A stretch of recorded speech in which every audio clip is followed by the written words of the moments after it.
Okay, तो इस video में हम एक्सेप्शन हैंडलिंग से रिलेटेड कुछ और क्वेश्चंस को देखेंगे। ये हमारा पार्ट 3 रहेगा। तो सबसे पहले हम अपना पहला क्वेश्चन देखते हैं। क्वेश्चन नंबर 10 पूछ रहा है, how do you handle exceptions globally in spring boot using at the rate controller advice annotation. तो बेसिकली ये क्वेश्चन पूछ रहा है हमसे कि जो स्प्रिंग बूट है उसमें हम ग्लोबली एक्सेप्शंस को कैसे हैंडल करते हैं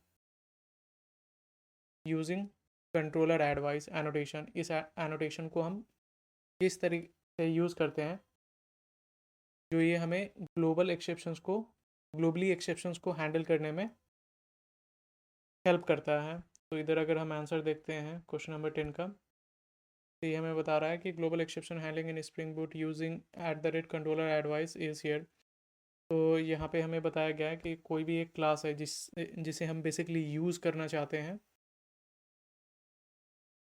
कि इन केस हमारे एप्लीकेशन में कहीं भी अगर एक रन टाइम एक्सेप्शंस आता है तो उस पर्टिकुलर एक्सेप्शन को हम कैसे हैंडल करेंगे इस क्लास के हेल्प से। तो सबसे पहले इस क्लास को अगर हमें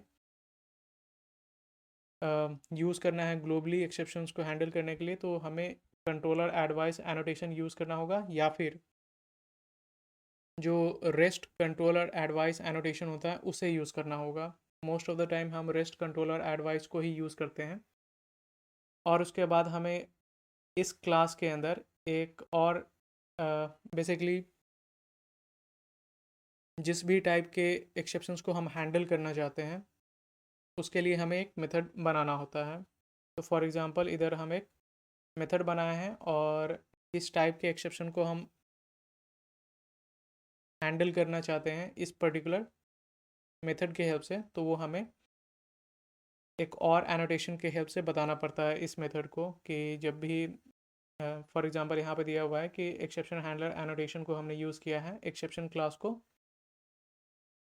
हैंडल करने के लिए। तो किसी भी टाइप का जो कस्टम हमारा एक्सेप्शन है वो हो सकता है यूज़र नॉट फाउंड एक्सेप्शन, या फिर हो सकता है कि स्टेटस नॉट अपडेटेड एक्सेप्शन। तो वो हम इधर एज अ पैरामीटर पास करते हैं और जो भी रिस्पॉन्स है, जिस तरीके से भी कस्टम रिस्पॉन्स है वो हम फिर प्रिपेयर करते हैं इधर इस मेथड के अंदर और फिर यूज़र को रिटर्न करते हैं। तो बेसिकली ग्लोबली एक्सेप्शंस को हैंडल करने के लिए हम कंट्रोलर एडवाइस एनोटेशन को यूज़ करते हैं, नहीं तो रेस्ट कंट्रोलर एडवाइस एनोटेशन को यूज़ करते हैं। इसके अलावा अंदर जितने भी मेथड्स हमने डिफ़ाइन किए हुए हैं उसे हम एक्सेप्शन हैंडलर एनोटेशन से एनोटेट करते हैं, और जो भी हमें एक्सेप्शंस को हैंडल करना है इस पर्टिकुलर मेथड की हेल्प से उसे हम इस एनोटेशन को एज अ पैरामीटर पास करते हैं। तो अब हम नेक्स्ट क्वेश्चन देखते हैं। तो क्वेश्चन नंबर 11 हमसे पूछ रहा है कि how does exception handler works in spring boat. तो ये क्वेश्चन पूछ रहा है कि स्प्रिंग बोट में जो एक्सेप्शन हैंडलर एनोटेशन है ये कैसे काम करता है। तो ऑलरेडी हमने देखा है कि जब भी हम ग्लोबली एक्सेप्शंस को हैंडल करते हैं तो सबसे पहले तो हम या तो कंट्रोलर एडवाइस या फिर rest controller advice annotation use करते हैं क्लास के ऊपर। उसके बाद जो भी उस क्लास के अंदर मेथड्स होते हैं, फॉर एग्जांपल ये मेथड है इधर हैंडल इलीगल आर्ग्यूमेंट, ठीक। तो इसके ये पर्टिकुलर मेथड जब भी हमारे एप्लीकेशन में इलीगल आर्ग्यूमेंट एक्सेप्शंस थ्रो किया जाएगा तो बेसिकली हम इस मेथड को यूज़ करके जो भी यूज़र को रिस्पॉन्स है वो भेजेंगे। जैसे फॉर एग्जांपल जो भी एक्सेप्शन थ्रो करते टाइम हमने मैसेज पास किया था एक्सेप्शन को, तो वो हम इधर एक्सेप्शन से निकाल लेंगे गेट मैसेज करके, और एक हम बैड रिक्वेस्ट का स्टेटस भी भेज देंगे। सबसे इंपॉर्टेंट चीज़ है कि ये मेथड तभी काम करेगा जब इसके ऊपर हम ये एक्सेप्शन हैंडलर का एनोटेशन लगाएंगे और इसके अंदर जो भी हमारा एक्सेप्शन है उसे हमें पास करना होगा। फॉर एग्जांपल इस केस में हमें इलीगल आर्ग्यूमेंट एक्सेप्शन को हैंडल करना है इस मेथड की हेल्प से, तो हमने इधर इनलीगल आर्गुमेंट एक्सेप्शन पास किया है। तो बोला जा रहा है कि एक्सेप्शन हैंडलर इन spring boot handles specific exceptions इन अ कंट्रोलर। तो बोला जा रहा है कि एक्सेप्शन हैंडलर जो एनोटेशन है, ये स्प्रिंग बूट में हमें बेसिकली एक स्पेसिफिक टाइप के एक्सेप्शन को हैंडल करने में हेल्प करता है। तो अब हम नेक्स्ट क्वेश्चन को देखते हैं। नेक्स्ट क्वेश्चन हमसे पूछ रहा है कि what is response status exception in spring boot. तो ये क्वेश्चन पूछ रहा है हमसे कि स्प्रिंग बूट में बेसिकली एक एक्सेप्शन क्लास होता है हमारे पास, जिसका नाम है रिस्पॉन्स स्टेटस एक्सेप्शन। तो ये क्वेश्चन पूछ रहा है कि ये बेसिकली है क्या। तो अगर हम इधर गौर से देखते हैं आंसर को, तो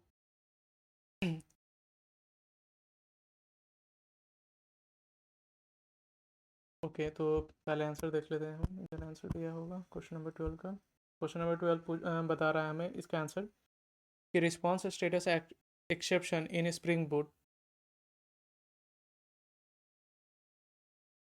basically throws an HTTP response status exception. For example, here is a syntax: throw new response status exception with HTTP status not found and resource and with a message resource not found. तो basically बोला जा रहा है ये जो method है, ये जो एक्सेप्शन क्लास है रिस्पॉन्स स्टेटस एक्सेप्शन, तो ये बेसिकली एक काफ़ी इम्पॉर्टेंट क्लास है जो कि हमें हेल्प करता है बहुत सारे एक्सेप्शंस को हैंडल करने में। इसका मेन एडवांटेज ये है कि यूजुअली जब भी हमें बिजनेस स्पेसिफिक एक्सेप्शन आता है, तो उसके लिए हम एक डेडिकेटेड कस्टम क्लास बना लेते हैं। जैसे यूज़र बिजनेस से रिलेटेड क्या एक्सेप्शंस आ सकता है कि यूज़र नहीं फाइंड हुआ, कोई आईडी है वो फाइंड नहीं हुआ, या फिर कोई एक बिज़नेस ऑपरेशन है उसमें एक्सेप्शन आ गया, तो उसके लिए हम बना लेंगे कस्टम एक्सेप्शन। बट बहुत सारे ऐसे भी एक्सेप्शंस होते हैं जो कि हमारे बिज़नेस से रिलेटेड नहीं हैं, तो उन एक्सेप्शंस के लिए बोला जाता है कि हमें डेडिकेटेड क्लासेस नहीं बनानी चाहिए, क्योंकि वो हमारे बिजनेस लॉजिक से रिलेटेड नहीं है। जो हमारा एक्चुअल प्रोडक्ट है उससे रिलेटेड हमारा एक्सेप्शन नहीं है। तो जो भी एक्सेप्शंस हैं जो कि कोडिंग से रिलेटेड हैं या फिर किसी लाइब्रेरी से रिलेटेड हैं, तो वहाँ पर डेडिकेटेड एक्सेप्शन क्लास बनाने से बढ़िया है कि हम ऑन द फ्लाई या फिर ऑन द गो ये रिस्पॉन्स स्टेटस एक्सेप्शन ये जो क्लास है इसको यूज़ कर लेते हैं, और डायनेमिकली जो भी हमें एक्सेप्शन थ्रो करना है वो हम थ्रो करते हैं। कि फॉर एग्जांपल नॉट फाउंड और रिसोर्स नॉट फाउंड, तो ये किसी टाइप का एक कोडिंग रिलेटेड इशू है।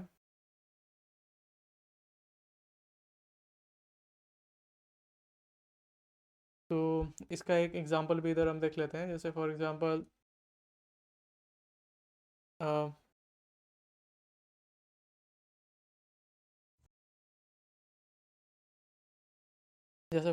इधर एक हमारे पास मेथड है कि प्रोसेस डिवाइस डेटा। कोई भी एक डिवाइस है उसके अंदर का जो भी डेटा है उसे हमें प्रोसेस करना है। तो इधर ये कर रहे हैं कि डिवाइस के आईडी को हम फाइंड कर रहे हैं रिपोजिटरी से, अगर मिलता है तो बढ़िया है, नहीं तो फिर हम ये रिस्पॉन्स स्टेटस एक्सेप्शन को यूज़ करके डायरेक्टली जो भी एक्सेप्शन है ये हम थ्रो कर सकते हैं। सिमिलरली अगर हमें किसी डिवाइस का स्टेटस फाइंड करना है कि वेदर वो एक्टिव है या फिर इनएक्टिव है, इन केस अगर वो इनएक्टिव है तो भी हम ये एक्सेप्शन को थ्रो कर सकते हैं। तो यहाँ पे हमें कोई डेडिकेटेड कस्टम क्लास क्रिएट करने का ज़रूरत नहीं पड़ा। जो भी हमें स्टेटस कोड भेजना है वो हम भेज सकते हैं, और जो भी हमें मैसेज पास करना है तो वो भेज सकते हैं। तो ये काफ़ी सारे केसेस में हमें हेल्प भी करता है, और जो एक्सेप्शन क्लासेस का क्लटर बन जाता है हमारे पास हमारे एप्लीकेशन के अंदर, तो उससे भी ये हमें प्रिवेंट करने में बेसिकली बहुत हेल्प करता है। ओके, तो अब हम इधर देखते हैं। एक मुझे कन्फ्यूज़न था कि ये जो रिस्पॉन्स स्टेटस एक्सेप्शन है ये, और जो रिस्पॉन्स स्टेटस एनोटेशन एक होता है, ये दोनों कम्प्लीटली डिफरेंट कॉन्सेप्ट हैं। पर मुझे लगा ये आपस में कहीं लिंक तो नहीं है या फिर इनका कोई रिलेशन तो नहीं है, पर एक्चुअली ये दोनों टोटली डिफरेंट कॉन्सेप्ट्स हैं। जब भी हम बात करते हैं रिस्पॉन्स स्टेटस एक्सेप्शन का, तो बेसिकली हम एक एक्सेप्शन को थ्रो कर रहे होते हैं, और ये क्लास बहुत ही एक शॉर्ट हैंड हमें प्रोवाइड करता है कि जो भी एक्सेप्शन है उसे हम थ्रो कर पाएँ, और यूज़र को क्या बेसिकली तो HTTP स्टेटस मिलता है और एक मैसेज मिलता है, तो वो इधर हम पास कर सकते हैं आराम से।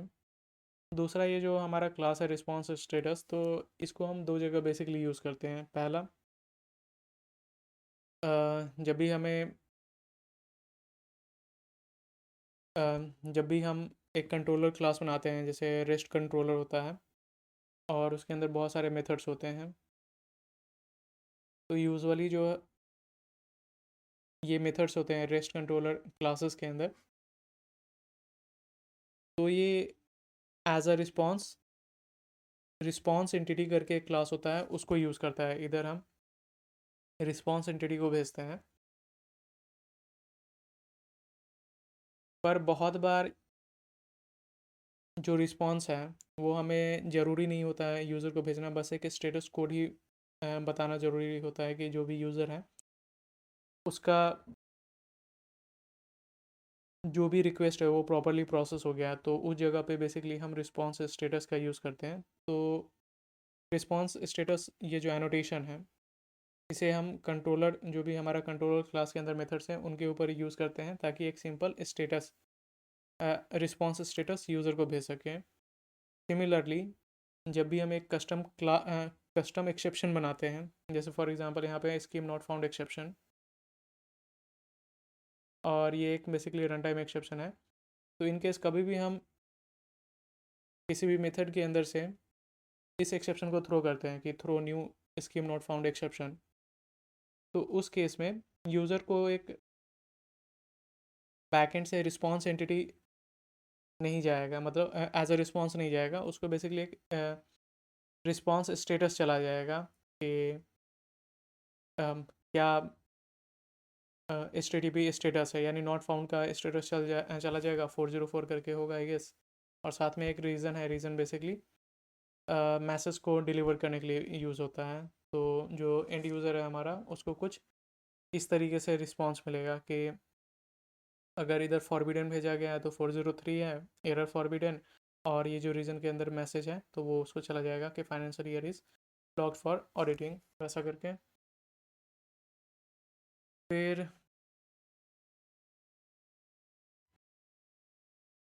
फिर वही बात है जो अभी हमने जस्ट डिस्कस किया है कि हमें रिस्पॉन्स स्टेटस को बेसिकली तब यूज़ करना चाहिए जब भी हमें क्लास पॉपुलेशन को अवॉइड करना होता है, यानी जब हम जब कोई एक एक्सेप्शन है जो कि हमारे बिजनेस लॉजिक से रिलेटेड नहीं है, तो उसके लिए हमें डेडिकेटेड एक्सेप्शन क्लासेस बनाने की ज़रूरत नहीं है। दूसरा,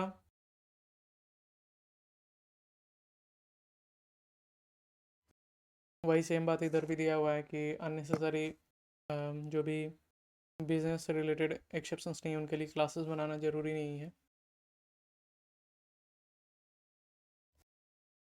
तो इतना ही था इधर, और अगर अब हम नेक्स्ट क्वेश्चन की तरफ देखते हैं, तो नेक्स्ट क्वेश्चन है हमारा क्वेश्चन नंबर 13। तो क्वेश्चन नंबर 13 बेसिकली पूछ रहा है कि how does spring boat handles validation exceptions.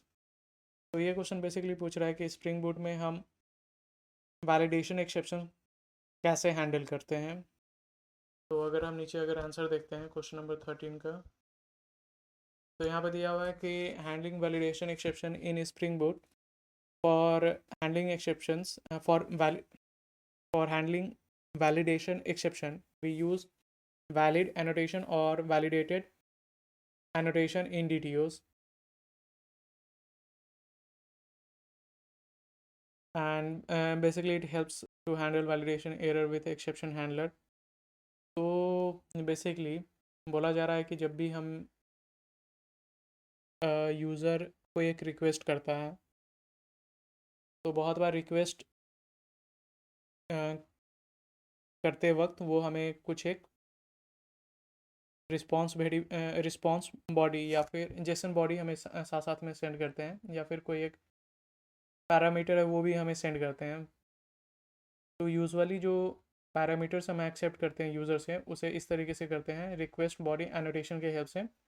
और पर जब हमें वैलिडिटी को भी चेक करना होता है तब उसके आगे हम ये @valid एनोटेशन को यूज़ करते हैं। तो वही चीज़ यहाँ पे बता रहा है कि स्प्रिंग बूट में वैलिडेशन एक्सेप्शन चेक हैंडल करने के लिए हम जब भी कंट्रोलर क्लास के अंदर यूज़र से रिक्वेस्ट एक्सेप्ट करते हैं तो उसी वक्त जो भी रिक्वेस्ट बॉडी है उसके ऊपर हम ये एनोटेशन यूज़ कर लेते हैं, वैलिड एनोटेशन। थोड़ा अगर इसको इन डेप्थ भी अगर देखें हम, तो बेसिकली वही है कि हम वैलिड वगैरह को यूज़ करते हैं जब भी हम यूज़र से रिक्वेस्ट को हैंडल करते हैं। दूसरा, रेस्ट कंट्रोलर एडवाइस के अंदर हम जब भी बेसिकली मान लो कोई भी यूज़र है, कोई वो रिक्वेस्ट भेजा और जो जेसन बॉडी है वो प्रॉपर स्ट्रक्चर में नहीं है, तो उस केस में क्या होता है कि एक एक्सेप्शन थ्रो होता है। और वो एक्सेप्शन कौन सा होता है कि method argument not valid exception करके ये हमारा एक्सेप्शन ऑटोमेटिकली थ्रो हो जाता है। जब भी इधर अगर हम देखें, ये जो रिक्वेस्ट बॉडी है इसके अंदर प्रॉपरली हमें जेसन नहीं आया है। जो भी मान लो एक ऐसा बॉडी है कि हमें यूज़र से चाहिए कुछ इस तरीके का डेटा कि यूज़र नेम चाहिए, बट यूज़र ही नेम खाली है, तो उस केस में हमारा ये जो एक्सेप्शन है वो ट्रिगर हो जाएगा, method not valid exception.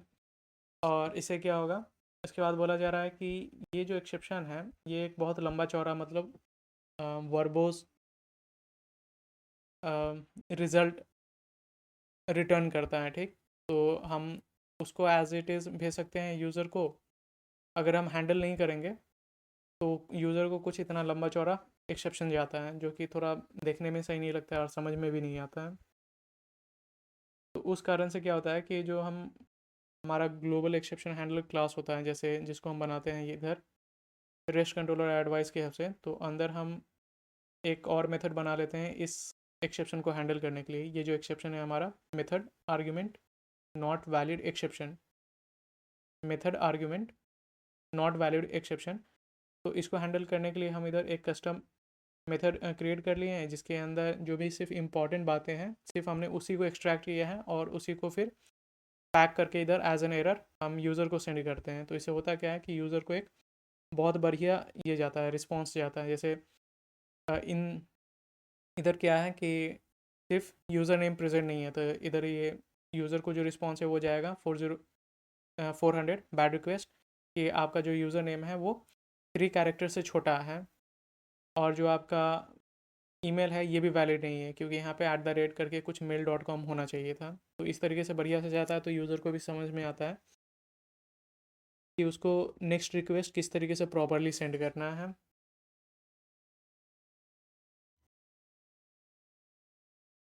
Okay, तो जो हमारा नेक्स्ट क्वेश्चन है, क्वेश्चन नंबर 14, ये पूछ रहा है कि what is the default handler exception resolver in spring. तो ये क्वेश्चन बेसिकली पूछ रहा है कि स्प्रिंग के अंदर एक क्लास होता है जो कि है डिफ़ॉल्ट हैंडलर एक्सेप्शन रिजॉल्वर। तो ये बेसिकली है क्या, तो इसका आंसर अगर हम देखते हैं तो बता रहा है कि default handler exception resolver in Spring is basically for use to handle built in Spring exceptions like HTTP request method not supported exceptions।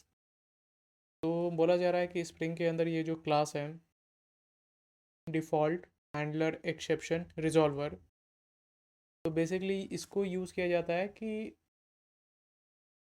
Spring के अंदर जो भी इनबिल्ट एक्सेप्शंस हैं जैसे कि HTTP request method not supported exception, तो इस time अगर इस टाइप का कोई अगर हमें एक्सेप्शन थ्रो किया जा रहा है स्प्रिंग के द्वारा, तो उनको हैंडल करने के लिए बेसिकली ये जो क्लास है इसको यूज़ किया जाता है डिफ़ॉल्ट हैंडलर एक्सेप्शन रिजॉल्वर। इसका मेन बेनिफिट ये होता है कि हर बार हम एक जेनरिक रिस्पांस यूज़र को नहीं भेजते हैं। जैसे जेनरिक रिस्पांस क्या हो सकता है कि 500 सर्वर इंटरनल एरर, तो हर चीज़ के लिए अगर हम यूज़र को जो डिफ़ॉल्ट एरर है 500 सर्वर इंटरनल एरर अगर वो भेजते हैं तो वो काफ़ी ज़्यादा कंफ्यूजिंग होगा फ्रंट एंड डेवलपर और यूज़र को समझने के लिए कि वेदर क्या कारण है जो यूज़र का रिक्वेस्ट प्रोसेस नहीं हो पा रहा है। तो स्प्रिंग बूट क्या काम किया है कि स्प्रिंग बूट ये जो क्लास है डिफ़ॉल्ट हैंडल्ड एक्सेप्शन, इसके अंदर ही बहुत सारा जो डिफरेंट सिनेरियोज़ हो सकता है, डिफरेंट सिनेरियोज़ में जो एक्सेप्शन थ्रो हो सकता है। जैसे फॉर एग्जांपल कोई एपीआई है जो कि स्पेसिफिकली पोस्ट मेथड को हैंडल करता है, पोस्ट रिक्वेस्ट को हैंडल करता है। पर कोई यूज़र है या फिर डेवलपर है उस पर्टिकुलर एपीआई पोस्ट एपीआई पर अगर वो गेट रिक्वेस्ट करता है तो उस केस में जो फ्रंट एंड डेवलपर है या फिर यूज़र है उसको एक प्रॉपर एरर मिलना चाहिए। ऐसा नहीं कि हर चीज़ के लिए 500 सर्वर इंटरनल एरर, जो कि वो बात है नहीं। यूज़र को बताना पड़ेगा कि तुम गलत HTTP रिक्वेस्ट भेज रहा है, तो वो प्रॉपर स्टेटस कोड और मैसेज के साथ भेजना पड़ता है। तो ये जो कॉमन लॉजिक है ये सब हम बेसिकली ये डिफ़ॉल्ट हैंडल एक्सेप्शन रिजॉल्वर के अंदर इम्प्लीमेंट करके हमें मिला है। तो वही अगर इधर हम गौर से देखते हैं तो इधर भी वही बात बता रहा है कि स्प्रिंग बूट में क्या है कि हमारे पास एक काफ़ी इम्पॉर्टेंट इंटरफेस है। इंटरफेस का नाम क्या है कि हैंडलर एक्सेप्शन रिजॉल्वर। तो ये बेसिकली एक डिफ़ॉल्ट ये हमारा एक इंटरफेस है। सबसे हाईएस्ट लेवल का हम इंटरफेस बोलेंगे ग्लोबल एक्सेप्शन हैंडलर को इम्प्लीमेंट करने के लिए, ठीक। तो इसी क्लास के बेसिस पे ये जो हमारा क्लास है डिफ़ॉल्ट हैंडल एक्सेप्शन रिजॉल्वर, इसको इम्प्लीमेंट किया गया है। और इसके अंदर बहुत सारे सिनेरियोज़ में जो एक्सेप्शन प्रॉपर एक्सेप्शन मिलने चाहिए बहुत सारा ऐसा सिनेरियो है जहाँ पर स्प्रिंग खुद एक्सेप्शन थ्रो करता है। हमें मैनुअली जो हम कस्टम एक्सेप्शन थ्रो करते हैं वैसे ही बहुत सारे केसेस में स्प्रिंग भी एक्सेप्शन थ्रो करता है। इसके अंदर भी बहुत सारे बिल्ट इन एक्सेप्शंस होते हैं। तो उनको थ्रो करने के लिए बेसिकली ये जो डिफ़ॉल्ट हैंडलर एक्सेप्शन रिजॉल्वर है इसको यूज़ किया जाता है। अब ये कैसे करता है तो ये करता है बेसिकली एक चेन को फॉलो करके, मतलब एक हायरार्की को चेक करता है। वो कैसे? सबसे पहले कोई भी जब एरर थ्रो होता है, मान लो हमने ही अगर user not found exception throw किया, ठीक। तो सबसे पहले वो क्या होगा कि वो हमारा जो एक्सेप्शन हैंडलर एक्सेप्शन रिजॉल्वर है, ठीक, एक्सेप्शन हैंडलर एक्सेप्शन रिजॉल्वर इस क्लास के पास जाता है और ये चेक करता है कि जो यूज़र नॉट फाउंड एक्सेप्शन है क्या उसको हमने मैनुअली कहीं हैंडल किया है कि नहीं किसी भी रेस्ट कंट्रोलर एडवाइस के अंदर। अगर इन केस अगर हमने नहीं किया है तो उस केस में क्या होता है, फिर वो हायरार्की में दूसरे क्लास के पास जाता है, रिस्पॉन्स स्टेटस एक्सेप्शन हैंडलर, ठीक। तो इसके पास जो भी हमारा एक्सेप्शन है जो हमने थ्रो किया वो सबसे पहले एक्सेप्शन हैंडलर एक्सेप्शन रिजॉल्वर के पास गया। वहाँ पर इसको कुछ नहीं मिला कि हमने कोई भी रेस्ट कंट्रोलर एडवाइस में एक्सेप्शन हैंडलर जो एनोटेशन है उसकी हेल्प से अपने एक्सेप्शन को हैंडल नहीं किया है। उसके बाद हो जाएगा जो हमारा नेक्स्ट क्लास है रिस्पॉन्स स्टेटस एक्सेप्शन रिजॉल्वर के पास।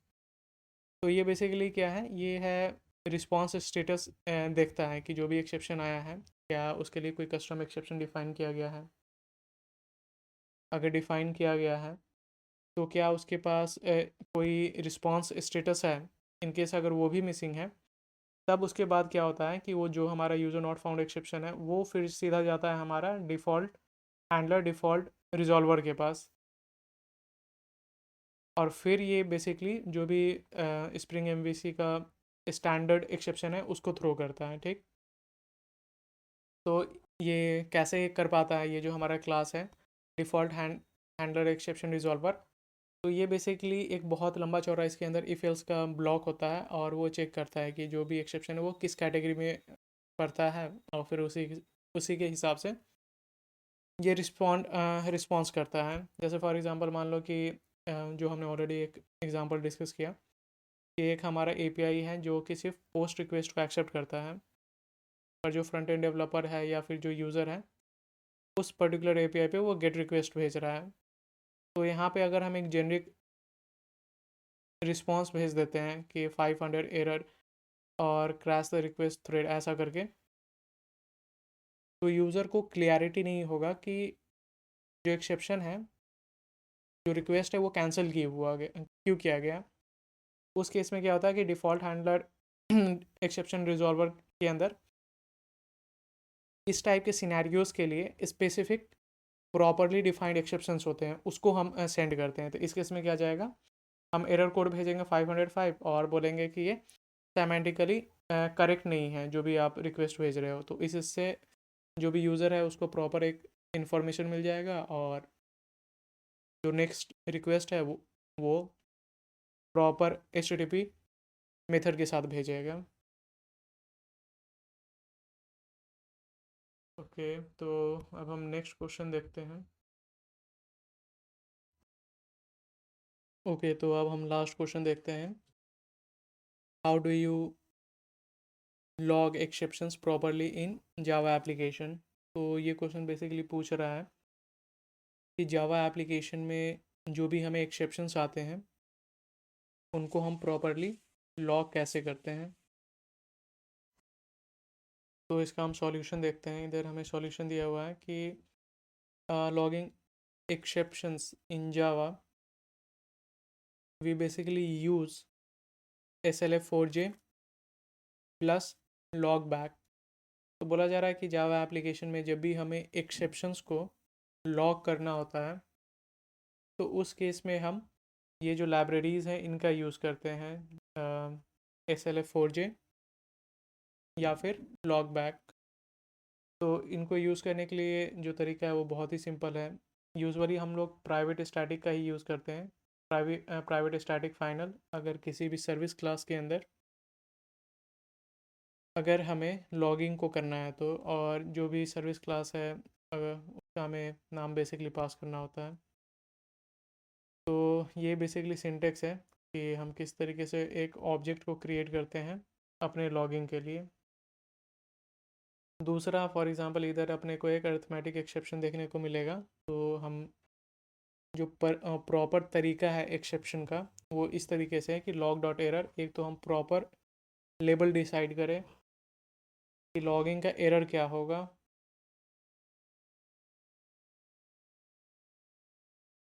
तो और उसके बाद एक इम्पॉर्टेंट हमें कस्टम मैसेज भी भेजना है कि एन एरर अकर्ड, या फिर हो सकता है कि हम अमाउंट कैलकुलेट करने का कोशिश कर रहे हो तो वो हम बोलेंगे कि error occurred while calculating the amount. ठीक। उसके बाद मैसेज पास करेंगे कि क्या एक्सेप्शन है और फिर बाद में हम जो ऑब्जेक्ट हैं ये पास करेंगे। ये जो इधर अपने को एक्सेप्शन मिला है तो ये हमें प्रॉपरली ट्रेस करने में हेल्प करेगा कि कौन सा एक्सेप्शन आया है और कहाँ पे आया है, कौन से लाइन पे आया है।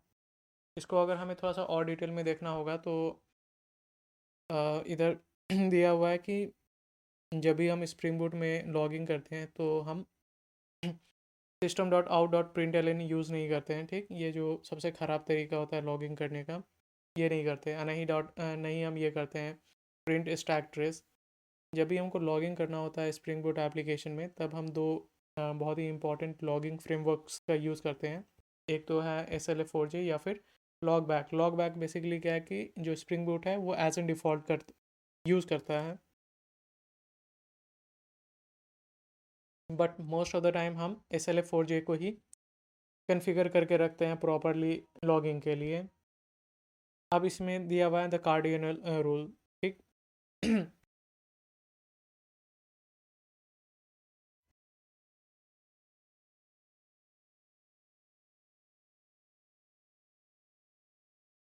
तो जब भी हम लॉग करते हैं तो सबसे पहले हमें इस तरीके से लॉग नहीं करना है कि e.get मैसेज। ठीक, इससे क्या होगा कि हमें ये नहीं पता होगा कि किधर इशू आए हैं, क्योंकि हम सिर्फ मैसेज को ही लॉग कर रहे हैं अपने कंसोल या फिर जो भी हमारा लॉगिंग फाइल है, कौन से मेथड के अंदर हुआ है, कहाँ पे कौन से लाइन के अंदर हुआ है, कौन से बिजनेस को प्रोसेस करते टाइम हुआ है।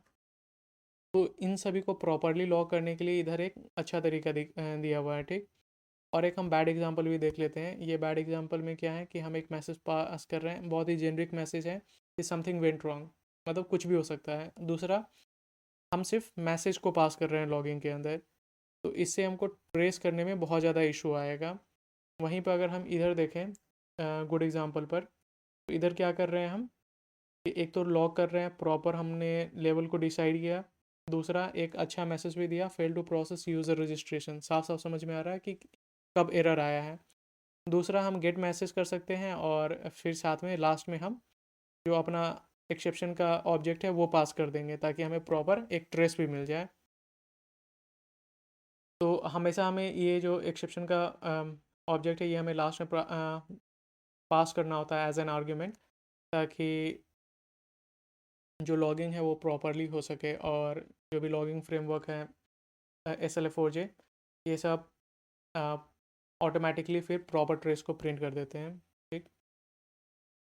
दूसरा, जब भी हम एरर को पास कर रहे हैं, जब भी हम लॉग को एक्सेप्शन को लॉक कर रहे हैं, तो उस केस में हमें जब भी जहाँ पर भी पॉसिबल है वहाँ पे हमें एक पैरामीटराइज्ड लॉगिंग करना चाहिए। जैसे फॉर एग्जांपल यहाँ पर could not find user with ID ये, तो उसके बाद हम यूज़र का आईडी भी दे सकते हैं कि कौन से यूज़र को हम फाइंड करने की कोशिश कर रहे थे।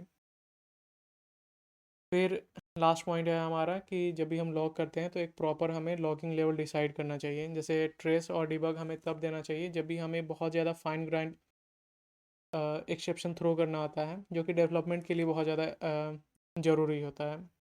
सेकंड, इन्फो बेसिकली ये होता है कि जब भी हमारा एप्लीकेशन लाइव होता है और एक हार्ट बीट के लिए कि हमारा एप्लीकेशन प्रॉपरली काम कर रहा है, तो अ, वो उसके लिए होता है कि in general stay alive messages को लॉक करने के लिए हम यूज़ करते हैं। तीसरा है वार्निंग। वार्निंग एक्सेप्शंस हम तब लॉक करते हैं जब भी हमें कोई एक अनएक्सपेक्टेड कुछ इश्यूज देखने को मिल रहा है। ठीक। अ, जो कि बहुत ज़्यादा वैसा सीरियस भी नहीं है, पर सिंस वो इशू आया है तो हम लॉक कर देते हैं कि ये एक इशू आ रहा था। जैसे for example invalid login attempt या फिर फ्लो डीबी प्रोसेस, तो इससे हमारा ओवरऑल एप्लीकेशन डाउन तो नहीं होता है, पर ये हम लॉक कर देते हैं कि इन केस अगर हम कुछ कर सकते हैं तो इसको बाद में देख लेंगे। फिर है लास्ट वन, वो है एरर। तो जब भी हमारे एप्लीकेशन के अंदर कुछ भी ब्रेक कर जाता है या फिर कोई चीज़ प्रॉपरली काम नहीं करता है, कोई फीचर हमारा फेल होने लगता है, तो उस केस में हम इस टाइप के एक्सेप्शंस को एरर कैटेगरी में डालते हैं, यानी लॉग डॉट एरर करके हम इसको इन एक्सेप्शंस को लॉक करते हैं। जैसे फॉर एग्जांपल अगर हमारा डेटाबेस के साथ कनेक्शन ही लॉस्ट हो गया तो ये सारी जो इश्यूज़ हैं ये एरर कैटेगरी में आएंगे। तो अगेन हमने ऑलमोस्ट सारे जो भी इंपॉर्टेंट पॉइंट्स थे उनको कवर कर ही लिया है। तो ये जो भी इंपॉर्टेंट क्वेश्चंस थे एक्सेप्शन से रिलेटेड वो हमने देख लिया है शॉर्ट फॉर्म में।